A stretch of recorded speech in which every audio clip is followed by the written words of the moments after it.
Foreign Minister, welcome back to the program. Good to be with you. First senior Iranian official to talk about implementation and the new day. Is Iran happy about this new chapter? Of course, we worked very hard. For several years, we withstood pressure, sanctions, probably the most extensive sanctions that were imposed on any country. But our people did not give up their rights just because they were under economic pressure. We started the negotiation based on the principle of non-zero sum. Win-win, as you used to call it. Win-win, as you say it.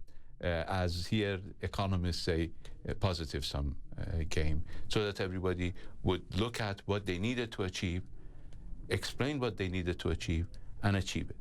From our perspective, we wanted two things. We wanted to have our nuclear program, which was peaceful, and we wanted the removal of sanctions. From the other side, ostensibly, they wanted to make sure that we wouldn't build nuclear weapons. So from my perspective, from day one, it was a win-win situation because we could provide them with what they needed, because we didn't expect or didn't intend to develop nuclear weapons.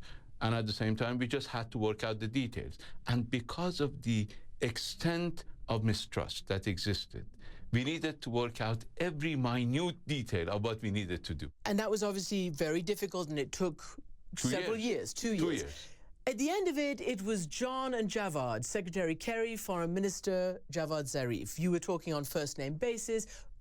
Secretary Kerry has said that you forged a good working relationship. Do you agree? Yes, we did work together. I mean, there is a lot of mistrust between the two countries, but we managed to be able to talk to each other, to send emails to each other, and that started almost 2.5 years ago when we met for the first time behind the Security Council for half an hour, I guess. And where does that lead now? Because just as the implementation was happening, as the American prisoners were leaving Iranian airspace, President Obama slapped more sanctions because of the ballistic missile tests that you conducted. Is that all out the window now, the good working relationship? Well, of course, that hurts, because we believe that we are entitled to our defense. You know, we spend a fraction. But they said it was against international sanctions. It is not. It is not. How is it not? It is not against JCPOA. It's not against the nuclear deal. It's not against the nuclear deal. It's not even against the Security Council Resolution 2231. And why are there sanctions on them? Because the United States has this fixation on missiles. Now, they do not pay attention to the fact that they sell billions of dollars worth of military hardware to our neighbors. And Iran is deprived, should not be deprived of the means of its defense. So we develop our means of defense ourselves, and we have every right to defend ourselves. So you're saying under the UN sanctions, missiles were okay? No, under the UN sanctions, Iran has been called upon. Not Iran. Iran is not required anymore. Iran has been called upon, and there is terminology, and this terminology was the subject of month and month of negotiations. Iran has been called upon to not to develop or test ballistic missiles which are designed to be capable of carrying nuclear weapons. We're not going to have nuclear warheads, so we don't design anything to be capable of carrying nuclear warheads. As I hear Secretary Carter has already said, the entire focus was on preventing Iran from having a nuclear warhead. We believe that we never wanted to have a nuclear warhead. Now the international community can ascertain, can make sure that Iran will never have nuclear warheads. And that would not, should basically relieve this anxiety that Iran is developing missiles that are capable or designed to be capable of carrying nuclear warheads. So we believe there was no base in law, there was no base in reality, and it wasn't necessary. It was a nuisance that the United States decided to do this. I call it a sort of addiction that some in the United States have to sanctions and pressure. I think just like people who smoke, they know that they don't work, but the addiction prevents them from just calling it quits. So I think it's best if the United States would once and for all determine for itself that sanctions don't work, that with Iran, negotiations, talking, respect, always works. Well, let me then talk about the negotiations that led to the release of the Americans in Iranian jails, notably... And Iranians in U.S. jails. Exactly. But I want to talk about the hold-up at the last second when Jason Rezaian, the Washington Post journalist, was forbidden from bringing his family, or at least his wife and mother couldn't travel. It took some calls between you and Secretary Kerry to unblock that, we hear. Yeah, give me a little idea of that. You see, there has always been miscommunication. People in the United States believe that that was part of a deal. People in Tehran didn't know that was part of a deal. And as soon as Secretary Kerry showed me that it was part of a deal, it just took a call. You mean to have the wife and mum come with him? Right. So he said it was part of the deal, and you said okay. Yeah, because if it was part of a deal and we had committed ourselves to it, we just had to carry out what we had committed ourselves to. That's what we do. Iran, you see, everybody was saying that Iran would never implement the nuclear agreement. We implemented actually ahead of time.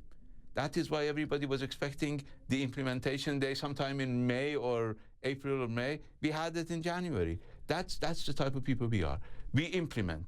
We fulfill our promises. People had been promised in the long negotiations that took place between us and the United States, because unfortunately people don't know about the fact that many Iranians, Iranian Americans actually, lingered in jail in the United States for simply allegations of violation of these economic sanctions. So I'm happy for all the families. I'm happy for the family of Jason and the family of Amir Hekmati and Mr. Abedini and others who now have the loved one with them.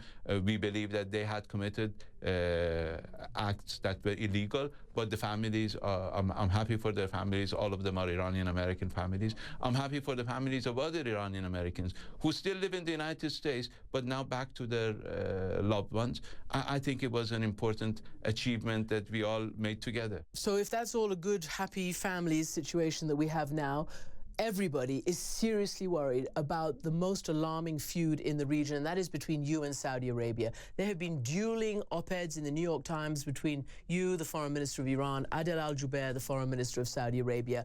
And where is this going to end? The Saudi Foreign Minister has said Iran is trying to obscure its dangerous sectarian and expansionist policies, as well as its support for terrorism, by leveling unsubstantiated charges against the Kingdom of Saudi Arabia. Where is this going to end? Well, it was unsubstantiated charges. 15 of the 19 people who blew up 9/11 were Saudi citizens. People who murdered others in San Bernardino were had just visited Saudi Arabia. But I'm tired of this. But should Saudi Arabia be panicking that Iran is back in the community of nations? I think we were always in the community of nations. Now their allies have recognized that Iran is a serious partner.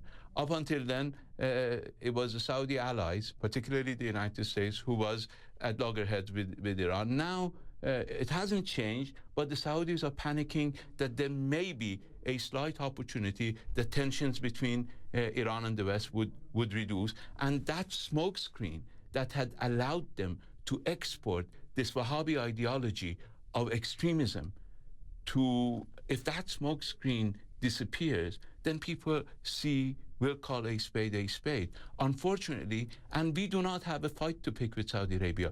Unfortunately, the fact is that the instability in our region is caused by a panic in Saudi Arabia that believes there is a disequilibrium in our region after the fall of Saddam Hussein and after the Arab Spring. We believe that Iran and Saudi Arabia can be two important players who can accommodate each other, who can complement each other in the region.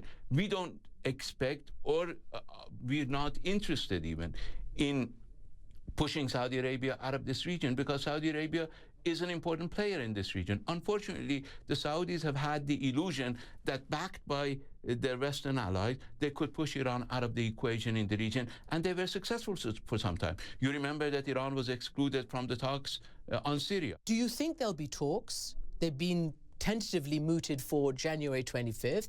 And what do you say about concerns that 3.5 months of Russian airstrikes have supported President Assad and have, in many people's view, perhaps made any notion of meaningful negotiations invalid now, that Assad is back and he thinks he's going to win? Let me tell you, there is no military solution to Syria. We believe it. I hope that others believe it too. There is no military solution. We have insisted that there should be a political solution, but the political solution means that you cannot determine the outcome of the negotiations before you start the negotiations. For the past 3.5, 4 years, some people in the region and most in the West wanted to determine the outcome of the negotiations, saying that President Assad should not be a part of the future of Syria before they even started the negotiations. Now that many people are coming back to their senses, saying that negotiations between Syrians need to determine the outcome inside the negotiating room, not before they even start the negotiations. So I believe if everybody has the right perception and set aside illusions about the future of these negotiations, there is every reason that they should take place. Iran has committed itself to support these negotiations. Since Iran joined the talks on Syria, we've had good progress. We were able to adopt a Security Council resolution which, according to Secretary Kerry, was based on a plan that I presented a couple of years ago, but unfortunately was resisted then. Now we're happy that we're moving in the right direction of talks among Syrians for a political solution in Syria, with the Syrians determining their future, not with us determining their future for them. Foreign Minister, thank you very much indeed. It was good to be with you.